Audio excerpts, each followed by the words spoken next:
Oh, thank you very much. I think I get this.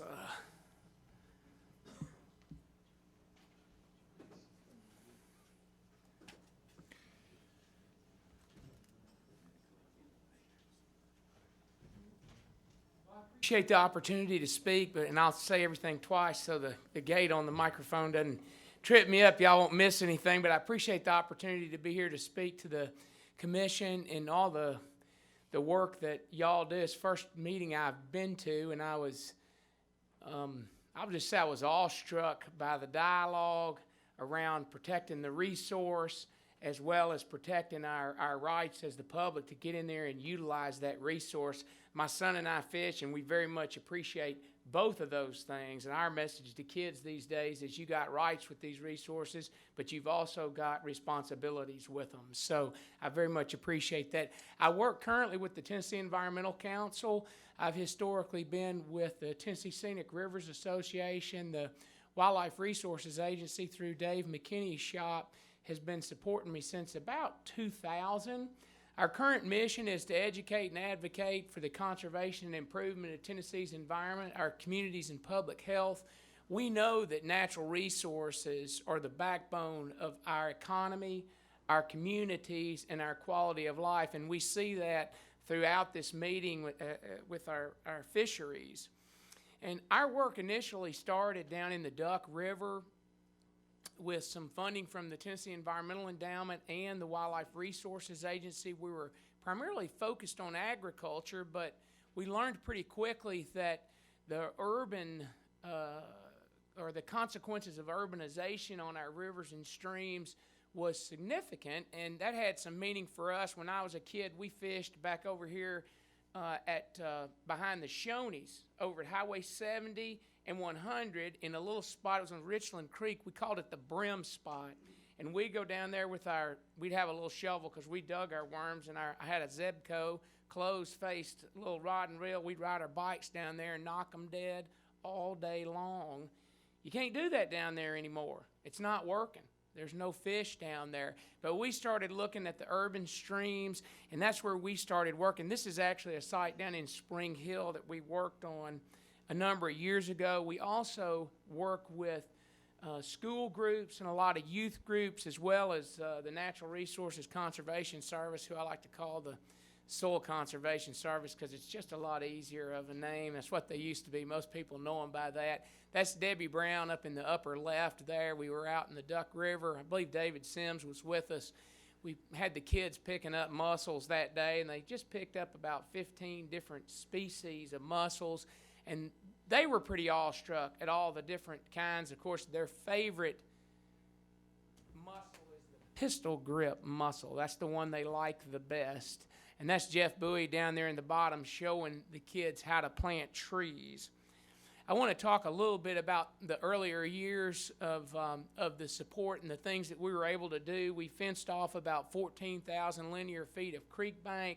In those areas, we put in about 20,000 seedlings in the riparian zones, and we stabilized about 1,500 linear feet of eroding stream bank. The National Research Council tells us that if we want to restore any sort of environment out there, natural environment, for every dollar we spend planting trees in that riparian zone, we're going to get $1.50 worth of value. And that's water quality value, it's habitat value, and it's also land value next to those areas. When we have forested zones, the lands closer to them are worth more money. One of the first restoration projects we did was on a little creek going into Columbia. The big rock there on the left was the kind of the green slide. The upper left shows a eroding stream bank. It was straight up and down, and there's that rock there. If you look on the next slide to the right, you can see the rock. That's 2006. All we did was went in there and attached some cedar trees in there. Actually put them in backwards because Jeff Bowie told me to. Put the trunk in downstream. You're really supposed to put the trunk in upstream. And there it is on the bottom in 2014. It's really important to look at these stream bank erosion problems. They are the #1 source of sediment that's destroying our fish habitat in these urban streams. Somewhere between 40 and 60% of that in-stream sediment, and there are estimates actually higher than that, is coming from these stream bank erosion problems. This is another site we worked on with Paul Gibson, him and his father's farm. You can see the livestock there before we got them fenced out of the creek and the habitat. You can see the fence line, the fence right behind the cow there, and then it's back in the background of the second shot there. But the habitat will come back really quick. These systems are dynamic, and they have the capacity to recover themselves once we remove that source or cause of pollution. And then our method is getting these kids out there. We let them do water quality sampling. On this particular farm, Mr. Gibson had 2 really nice springs. This, by the way, is down in the Columbia area. One of those springs, we use these little colorimetric, non-toxic chemistry test kits with the kids. They're not very sensitive. But if you've got a big pollution problem, it'll pick it up. Well, we picked up over 5 parts per million phosphates in this one of these little springs. Well, I got online. Yeah, you get online at that time. Wasn't that far ago, and found that the American Veterinary Association had a maximum contaminant level for livestock around phosphates, and it was lower than this 5 that he had in there. So Mr. Gibson was happy, and as kind of happens, Paul, the son that we were actually working with, and the father had been running the farm for years, and he was turning it over. And Paul was getting the cows out and trying to make these improvements because he knew his vet bills would go down, his beef production, his milk production would go up. So it's a win-win situation out there. That's one of my favorite stories. We also use volunteers. I'm going to show you some of my tree planting numbers that we've had in the past few years, both in our educational efforts. That's David Sims up there. We were on Cedar Creek over in Wilson County there, and Daniel Boone on the right there. We plant rain or shine when we go out and do these events. The only way we'll stop them is if there's a big snowstorm. It's already happened. We don't do it based on predictions because a lot of times those weathermen don't get it quite right, or there's a big thunderstorm coming. We'll get out and plant anytime. And then that's Zach Bible on the left. He's a 18-year-old now. I guess he's a senior over at McLean Christian Academy in Lebanon. He broke one of my shovels, but I just kind of look at that and go, it just means you was working. That's what that means. And the kids, our education model really works like this. Our education model is really education to action. We put the kids out there. We get them in the rivers and streams. They collect some water quality data. We like them collecting what I like to call fish food, benthic macroinvertebrates, aquatic insects. We catch some fish every once in a while. I like to call it high-tech. It's high-tech crawdad hunting is what we do with them. But we collect that data and we bring it back into their classroom and we let them decide what it means. We have some expertise in the room to help them understand that. We let them decide, and that's what the first chalkboard or whiteboard is up there on the right. But then down on the bottom, once they decide what it means and they draw conclusions, we ask them, well, what can you do about it? What can you do about it? And these are some of the projects. This was over in Lebanon. Again, doing a cleanup, letters to the government. You get all kinds of things out of them. Plant trees on the creek bank. There was a golf course close to that site and asking about fertilizers, protest, boycott, educate others, suggestions. So they come up with all kinds of things. And then we get them to actually go out and implement some of those projects. We try to help them, and that's one of the things that we've used some of the funding from the agency is to go out and help implement some of these projects. Well, when I started working for the Environmental Council in 2007, my initial thought was, you know what, everybody, you look at environmentalists and what do you say? Well, it's always no, no, no, we can't do anything. So I said, we got to do something to engage people, something what we know that's going to be good. And so I'd already been planting trees. I said, let's start planting some trees. So we did. Trees, of course, have environmental benefits, but they also have great economic and social benefits all beyond their consumptive value, and that's an important value as well. I'm a tree hugger, and I have a timber farm, a cedar farm. I hug those trees after I cut them down as well as before I cut them down. So it's an important piece. But, a home that has a mature tree in the yard may be worth as much as 10% more than a similar home somewhere else. I already mentioned if you're beside one of these recreational greenways, a forested stream area or a buffer, your home's worth more money than a home farther away. Some of the social benefits: communities with more trees, less crime, less childhood asthma, less ADHD, which I'm pretty sure I've got ADHD, so I need to spend more time outdoors. So lots of benefits to trees in addition to the environmental benefits. And so what we always like to say is the benefits of trees are tremendous. So my daddy taught me when I was a kid, you need to set goals. So we set a goal of planting 1 million trees, engaging 500,000 Tennesseans in the process, and working on an educational campaign around these benefits, but also how to plant and care for trees. We see it over and over again in the landscaping community where the finger's pointing there to what's called the root flare. If you bury the root flare of the tree, then it's going to get what's called girdle root, which is that lower thing. You might have heard people say it's going to strangle the tree. It's going to choke the tree. That's what they're talking about. The other thing we see is the volcano mulching jobs. No, that's burying that root flare. We don't want that root flare buried. You want the donut. Now, I got a kid, and when we started all this, he said it to me. He said, "Oh, no, Dad, it's obvious. Donuts are good. Volcanoes are bad." Yes, that's right, son. We focused in on the riparian zones and our riparian conservation efforts. Again, we do it with volunteers. This is the next generation, planting the next generation of forests. There's a Chinese proverb that says the best day to plant a tree was 100 years ago. The next best day is today. So that's what we've tried to do with our program.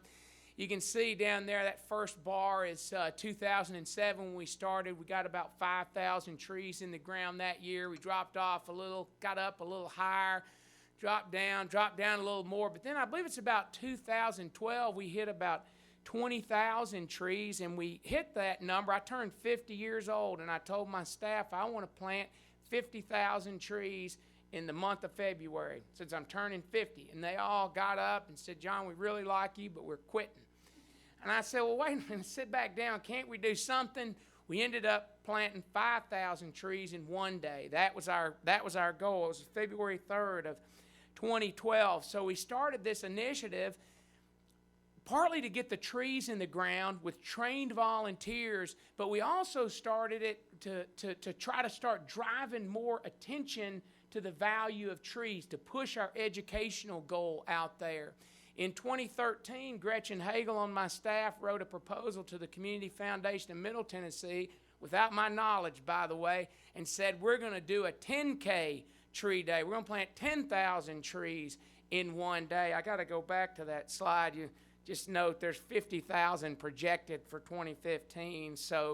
But doing these big tree days, it's what allowed us to get our message out there, as well as get the numbers of trees we're planting on creek banks way up. We are in the process of planting. February 21st, we're going to plant 50,000 trees in one day. It'll be across the state, creek banks everywhere. In 2012, we also got the Governor's Environmental Stewardship Award for our work with the Friends of Henry Horton State Park, Chapel Hill Elementary School, that had gone through the educational model. They had planted trees, about 500 trees, on the banks of the Duck River down in the park.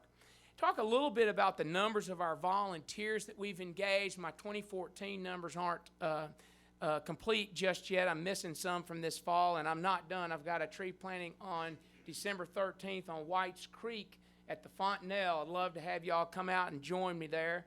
There's something about working with a shovel.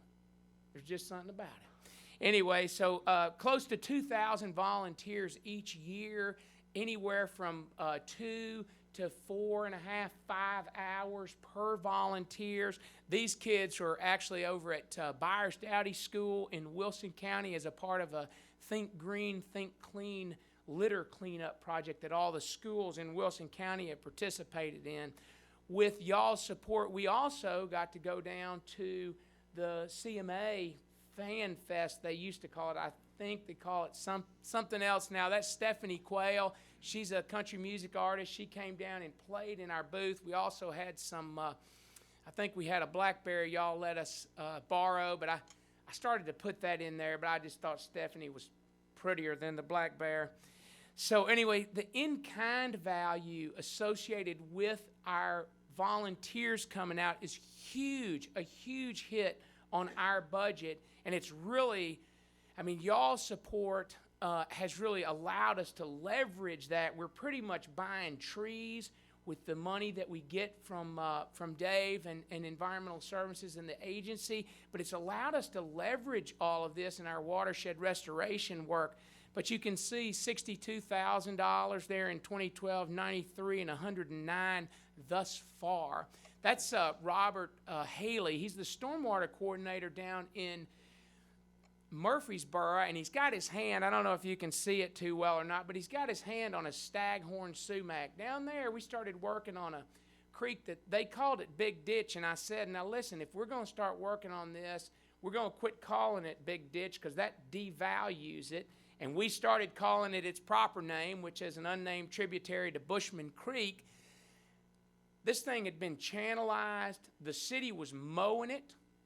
And so it was literally, you know, grass like this. We've gone in and we've planted trees all up and down about a half a mile to a 3/4 of a mile section of it. And we've, on the outsides, on the edges of these zones, we've just packed the native ornamentals in there, the redbuds, dogwoods, staghorn sumacs, cherries, all kinds of ornamentals in there, because when people see it, there's this thing about transitions, you know, sometimes they are bitter before they're ripe. And a lot of times when we're trying to convert areas back, we get a little bit of that. In 2014, this year, that's Jared Jeter there presenting us with the Tennessee, the Friend of Forestry Award. They ultimately gave that to us, I think, because we took on these big tree planting initiatives. And this is one of those. This is actually over at the Fontenelle last fall, I believe it was. We had about 100 people. I was only planning on planting 60 trees that day. And we had 100 volunteers show up. So I was looking for more trees. I ended up finding about 160 that we put in that day, but it was just a big event. That was what I really think that Division of Forestry was really excited about us doing, getting that many people engaged in this conservation activity and forestry in general and protecting water quality.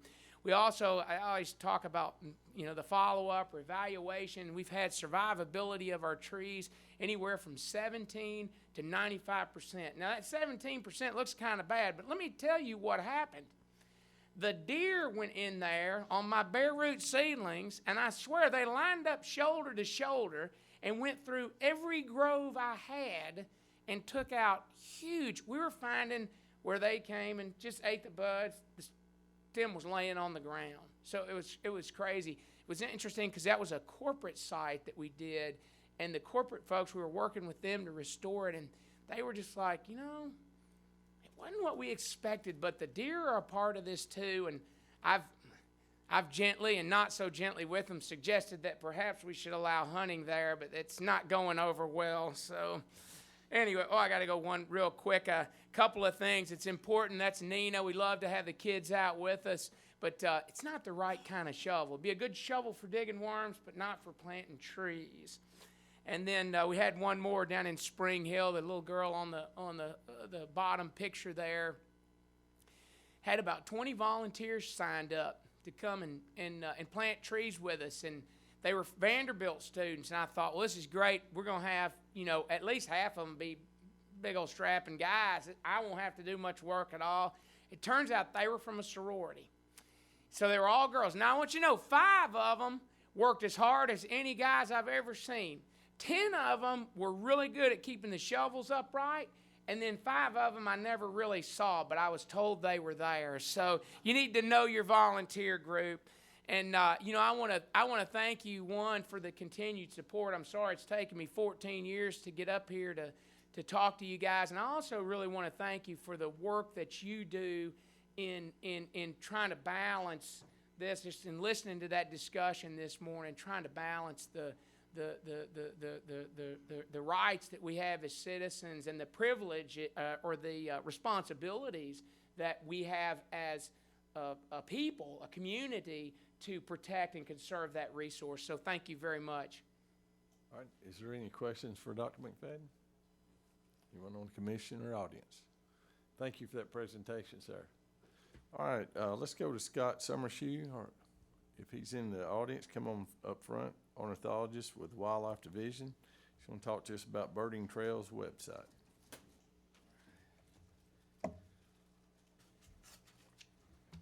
Look out here, let's see. All right. Well, thank you very much. I appreciate the opportunity to talk about the new Birding Trails website and give a little update on the Watchable Wildlife website that we launched a few years ago. In terms of the birding trails, Tennessee is one of the last states without some sort of birding-focused website, booklets, some sort of print documents. So this is something that we've been needing for a long time, and we've been discussing it for a long time. And it's not just because we don't have one of these birding trails websites, that we need to do it, but a third of Tennesseans watch birds. That's 2 million plus people watch birds in Tennessee. Most of them in their yards, but a lot of people travel a couple miles or 200 miles to watch birds. A lot of people travel through the state, lots of places for people to stop, eat lunch, fill up the gas tanks, and watch some birds. And lots of people do travel to the state to look for birds. And so you could just send people to give directions to a general location.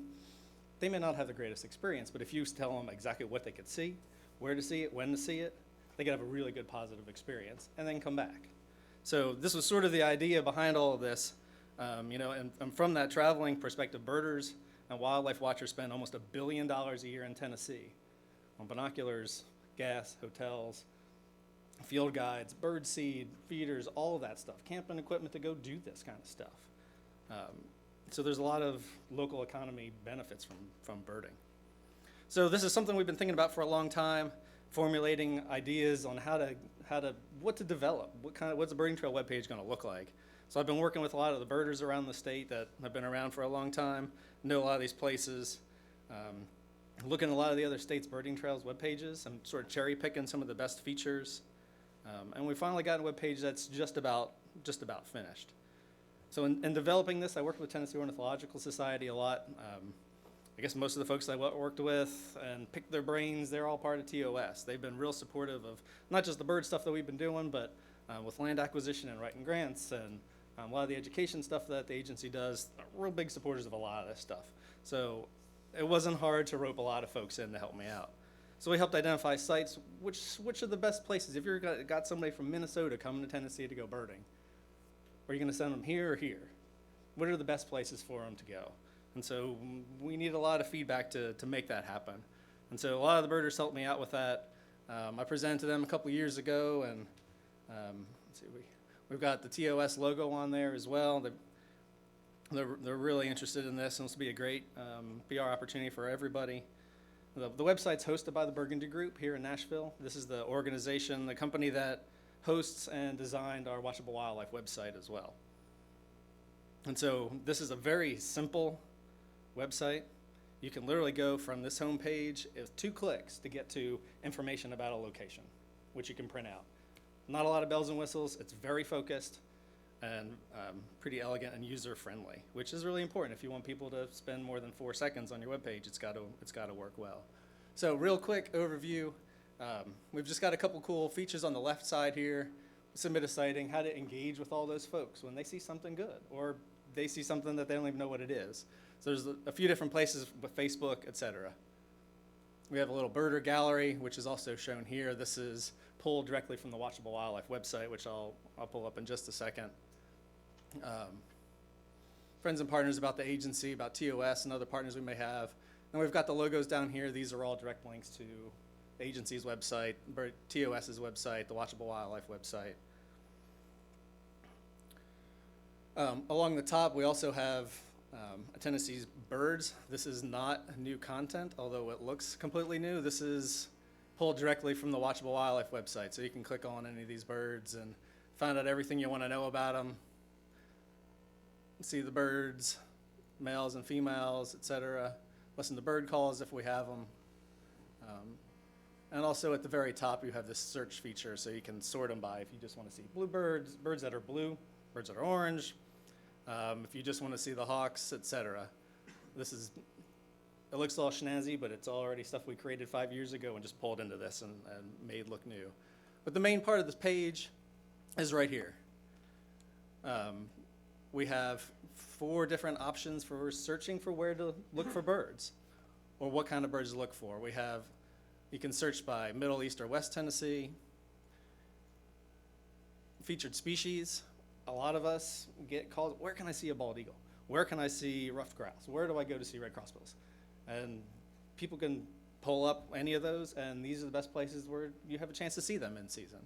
Species groups, there's a lot of people that travel, they just want to see waterfowl. This will give you those places on a map to show you where to go see waterfowl. And then you can search by season. So if you're traveling in summer, where are the best places to go in summer? This will give you that opportunity there. So we'll just give you an example here. Pick West Tennessee. These are the best places to go in West Tennessee. There's certainly more sites we can add, but this is where we are right now. Give you an idea of one of the site pages, what it looks like. We've got a cool little feature up here. I'm not sure what state I stole this from, but they've got the birding seasons. So if you've got a C on there, it's not really all that good that time of year. Summer in some places, there's not a whole lot to see. But winter, maybe really hopping. And that'll help guide that person to go, well, this is a good place. This might be better than a different location. So we have information on the habitats, what kind of stuff you could see. One of the really cool features is by season. So spring and fall migration, summer or winter, the species that you see. If this place is for waterfowl, we link to waterfowl and list some different species, whether it's good for eagles or whatever. Rarities, birders are really into chasing rare stuff.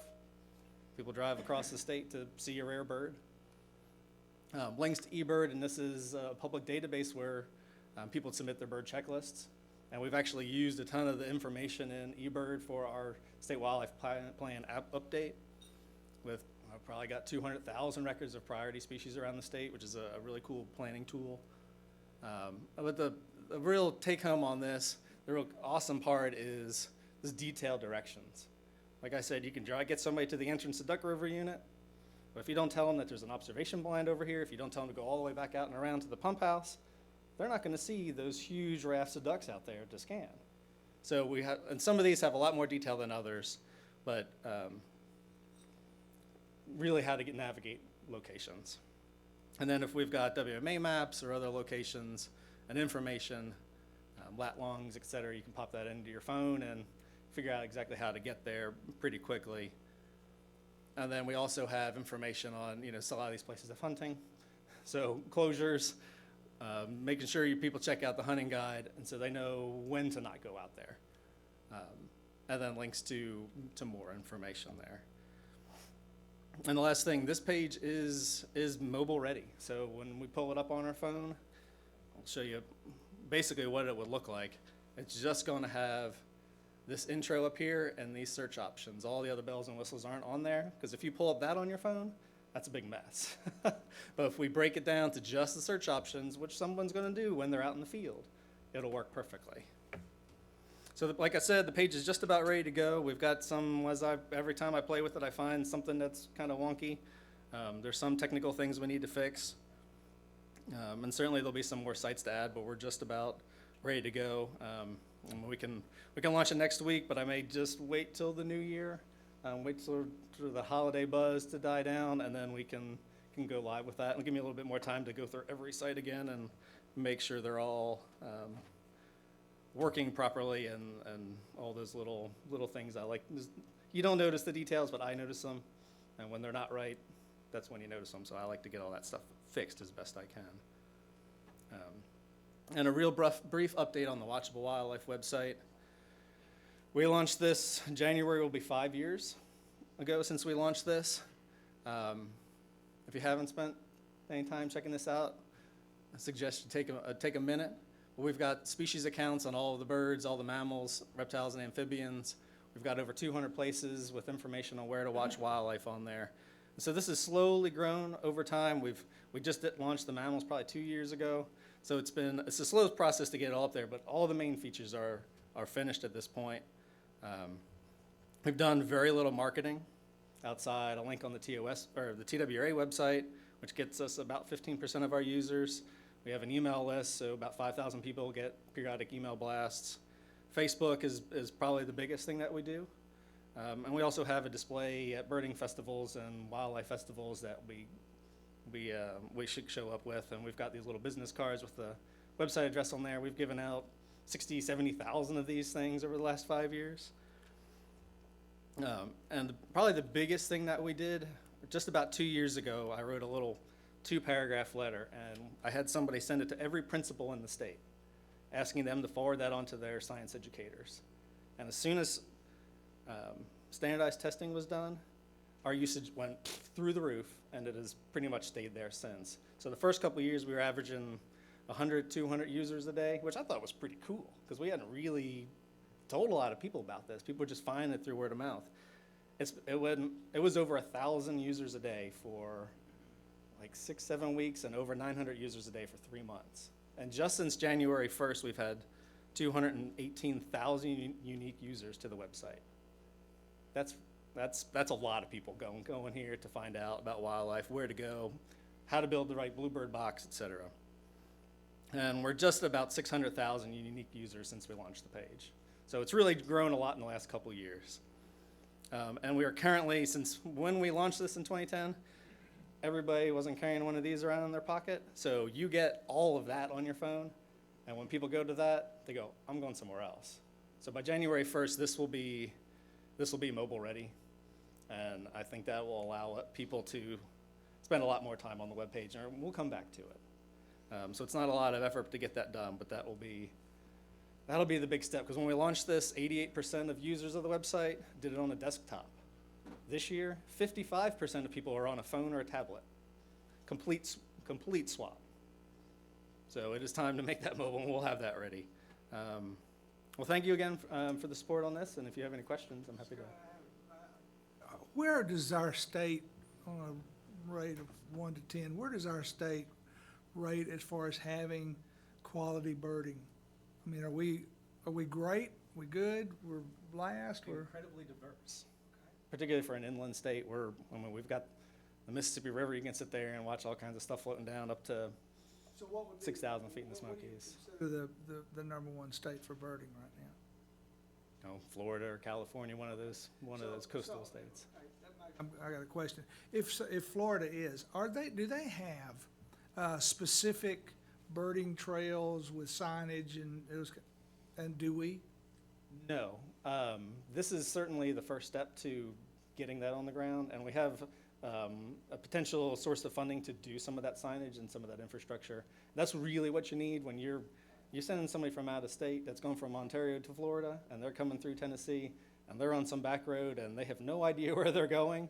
To have that sign with Tennessee Birding Trail Site 42 this direction is really key. Okay. It's really key, but that's our next step, and that'll be really important. Good work. Thank you. Questions on the commission for Scott? Anyone in the audience? Thanks, sir. Good presentation. All right, this time let's go to Budget Committee, and I'll ask Tim Churchill, Chief of Real Estate Division, to come in front, please.